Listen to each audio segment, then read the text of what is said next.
स्वागत है आप सभी का इस वीडियो पे।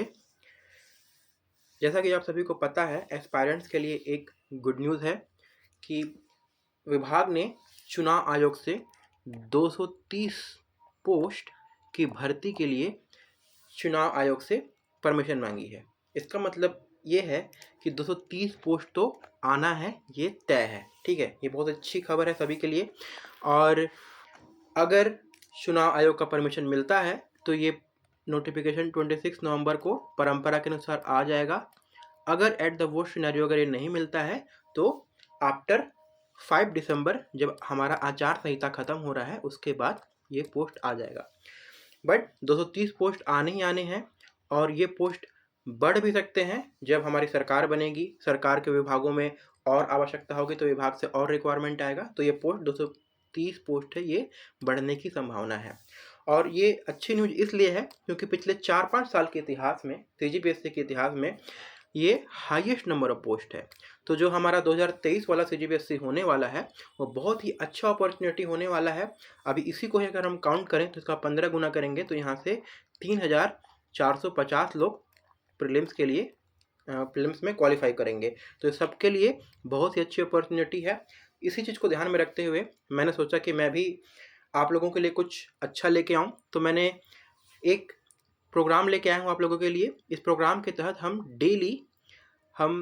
डेली 10 ऑब्जेक्टिव क्वेश्चन सॉल्व करने का प्रयास करेंगे। ठीक है, सो 10 ऑब्जेक्टिव क्वेश्चन सीजीपीएससी प्रीलिम्स के अकॉर्डिंग। तो आपके जो क्वेश्चंस रहेंगे बहुत इंपॉर्टेंट क्वेश्चन जो कि पहले एग्जाम पे आ चुके हैं। अगर हम जब इंडिया का क्वेश्चन करेंगे तो हम यूपीएससी के पुराने क्वेश्चन, ये यूपीपीसीएस के क्वेश्चन, एमपीपीएससी के क्वेश्चन और सीजीपीएससी के भी आए हुए क्वेश्चन को करेंगे, ताकि अगर कोई क्वेश्चन वहाँ से रिपीट हो रहा है या उसके आसपास आ रहा है तो हमसे बन जाए। और हम जब सीजी पार्ट के क्वेश्चन करेंगे तो भी हम इस पर इम्पोर्टेंट क्वेश्चन ही करेंगे। तो इस पे अगर हम डेली 10 क्वेश्चन करते हैं और आज के मान के चलिए 90 दिन के बाद अगर एग्ज़ाम होता है तो हमारे पास 900 क्वेश्चन का क्वेश्चन बैंक एक बन जाएगा। और 900 क्वेश्चन की हमारी प्रैक्टिस रहेगी, उससे तो क्वेश्चन आ ही सकता है। ठीक है, तो चलिए शुभारंभ करते हैं day 1 CGPSC race to prelims और चालू करते हैं आज का ऑब्जेक्टिव क्वेश्चन। तो आपका पहला क्वेश्चन है, शुरुआत करते हैं थोड़ी सरल प्रश्नों से, फिर हम उसको धीरे धीरे अपने लेवल तक लेके जाएंगे सीजीपीएससी के। ठीक है, तो आपका पहला क्वेश्चन है कि हड़प्पा सभ्यता की खोज किस वर्ष हुई थी। ठीक है, so it is a very easy question. The right answer is 1921। ठीक है, दयाराम साहनी जी ने की थी। ठीक है, हड़प्पा सभ्यता की खोज, और सबसे पहले हड़प्पा नगर की खोज हुई थी, इसलिए पूरी सभ्यता को हड़प्पा नाम दिया गया था। वेरी इंपॉर्टेंट टॉपिक, आप सभी को इस टॉपिक से क्वेश्चन पढ़ने हैं। ठीक है, आगे चलते हैं, इसी टॉपिक से कुछ और क्वेश्चन करते हैं। तो आपका क्वेश्चन नंबर 2 है आज का, सिंधु सभ्यता के विकसित अवस्था में किस स्थल पर घरों में कुओं के अवशेष मिले थे। मतलब ऐसे घर जहाँ जिसमें घर के आंगन में कुएं रहे होंगे। ठीक है, तो घरों में कुएं के अवशेष मिले थे, उस शहर का नाम था मोहनजोदड़ो। ठीक है, वेरी इंपॉर्टेंट फैक्ट, इसको नोट डाउन कर लीजिए आप लोग। ठीक है, आगे चलते हैं क्वेश्चन नंबर 3 की तरफ।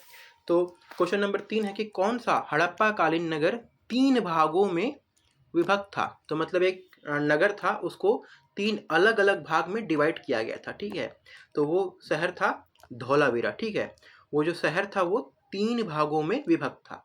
तो ये बहुत इंपॉर्टेंट फैक्ट है, इसको भी नोट डाउन कर लीजिएगा। हड़प्पा कालीन नगर 3 भागों में विभक्त था, वो था धौलावीरा।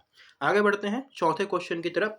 आपका अगला क्वेश्चन है, सिंधु घाटी की सभ्यता की लिपि कौन सी थी। आपके ऑप्शन है खरोष्टी, ब्राह्मी, संस्कृत, अज्ञात।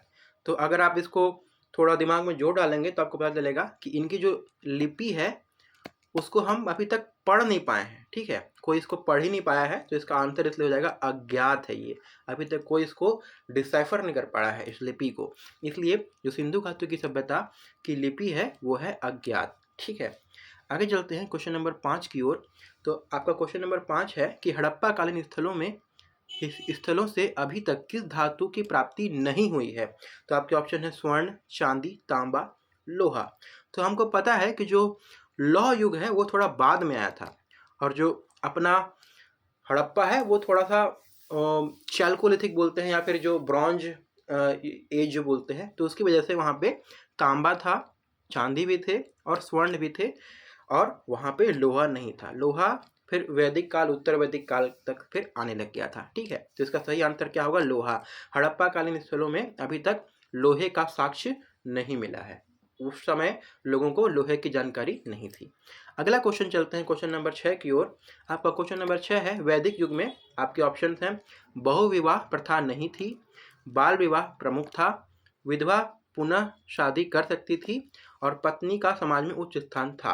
तो इसके ऑप्शंस में जो सबसे सही आंसर है वो है आपका विधवा पुनर्विवाह कर सकती थी। ठीक है, इसका मतलब ये है कि वहाँ पे विवाह प्रथा थी, इसलिए ये करेक्ट हो जाएगा। यहाँ पे नहीं, इनकरेक्ट हो जाएगा क्योंकि यहाँ पे नहीं थी बोला है। बाल विवाह प्रमुख था, वहाँ पे बाल विवाह प्रमुख नहीं था। ठीक है, बच्चों का विवाह नहीं किया था। ये सब जो कुरीतियाँ हैं, बाल विवाह वगैरह, वो बाद में आई थी। ठीक है, वैदिक काल में सब लोग बहुत अच्छे से रहते थे। ठीक है, और विधवा पुनः शादी कर सकती थी, यस सही है ये। और पत्नी का समाज में उच्च स्थान था। हाँ, ये वाला फैक्ट जो है ये भी गलत हो जाएगा क्योंकि पत्नी का समाज में उच्च स्थान पति के सेकंड नंबर पे आता था। ठीक है, तो आपका विधवा पुनर्विवाह शादी कर सकती थी, ये वाला आपका करेक्ट हो जाएगा। इस चीज़ को आप ध्यान रखिएगा, ये वैदिक काल का इंपॉर्टेंट फैक्ट है और ये क्वेश्चन हरियाणा पीएससी में शायद आया हुआ है एक बार। ठीक है, आगे चलते हैं आपके क्वेश्चन नंबर 7 की ओर। आपका अगला ये क्वेश्चन है कि ऋग्वेद पढ़ी, ऋग्वेदिक पढ़ी, जो ऋग्वेद में जो पढ़ी शब्द है वो किस वर्ग के नागरिक के लिए है? तो हम पढ़ी किनको बोलते हैं? आपके ऑप्शन है पुरोहित, लोहार, व्यापारी और स्वर्णकार। तो आपका सही आंसर है व्यापारी, मतलब जो पढ़ी है वो क्या है? व्यापारी हैं। इसी प्रकार आपको वैदिक काल के कुछ जो वर्ड मीनिंग्स हैं, जो उनके डिक्शनरी हैं, जैसे वर्ड कई बार पूछ लेता है और भी कुछ कुछ वर्ड्स आते हैं, तो आप लोग उसको किसी नोट से आप देख लीजिएगा, या मैं भी यहाँ पे जब आगे कुछ कुछ इंपॉर्टेंट कराता रहूँगा। ठीक है, आगे चलते हैं क्वेश्चन नंबर 8 की ओर। आपका question, it is a very easy question, समय काल का है। आपका क्वेश्चन है कि उत्तर वैदिक संस्कृति का काल किसे माना जाता है? तो इसका सही आंसर क्या है? इसका सही आंसर है 1000 से 600 ईस्वा पूर्व तक। ठीक है, तो ये उत्तर वैदिक का काल है। Very easy question. चलते हैं अपने 9वें क्वेश्चन की तरफ। तो आपका 9वां क्वेश्चन है कि ऋग्वेद की मूल लिपि क्या थी? तो देखिए, ऋग्वेद की लिपि अज्ञात नहीं है। ऋग्वेद में हम लोग सारा कुछ पढ़ चुके हैं, गायत्री मंत्र वगैरह सब कुछ वहीं से आता है। ठीक है, तो इसकी लिपि थी, आप लोग देवानागरी में कंफ्यूज हो सकते हैं, बट देवानागरी नहीं, इसकी जो लिपि है वो क्या है? ब्राह्मी है। ठीक है, ब्राह्मी लिपि में लिखा गया था। ठीक है, तो इसको आप ध्यान रखेंगे, वेरी वेरी इंपॉर्टेंट क्वेश्चन, ये भी को एग्जाम पे आ चुका है क्वेश्चन। आपका 10वां क्वेश्चन है और आज का लास्ट क्वेश्चन ये है कि आर्य शब्द का अर्थ क्या होता है? तो इसका अर्थ है एक उत्तम व्यक्ति। तो आर्य शब्द है, इसको हम क्या बोलते हैं? एक उत्तम व्यक्ति को एक उत्तम व्यक्ति के लिए आर्य शब्द का प्रयोग किया जाता है। ठीक है, आप इसमें एक वंशानुगत व्यक्ति में कंफ्यूज हो सकते हैं और ईश्वर में विश्वासी में हो सकते हैं, बट एक उत्तम व्यक्ति, इसको ध्यान रखिएगा। ठीक है, एक आदर्श व्यक्ति, एक उत्तम व्यक्ति। तो इस प्रकार से आज हमारे 10 क्वेश्चन खत्म होते हैं। आई होप आपको इसमें कुछ अच्छे क्वेश्चन मिले होंगे। जो क्वेश्चन आपको नहीं पता थे उसको आप अपने बुक में नोट डाउन या अपने नोटबुक में आप उसको नोट डाउन कर लीजिएगा।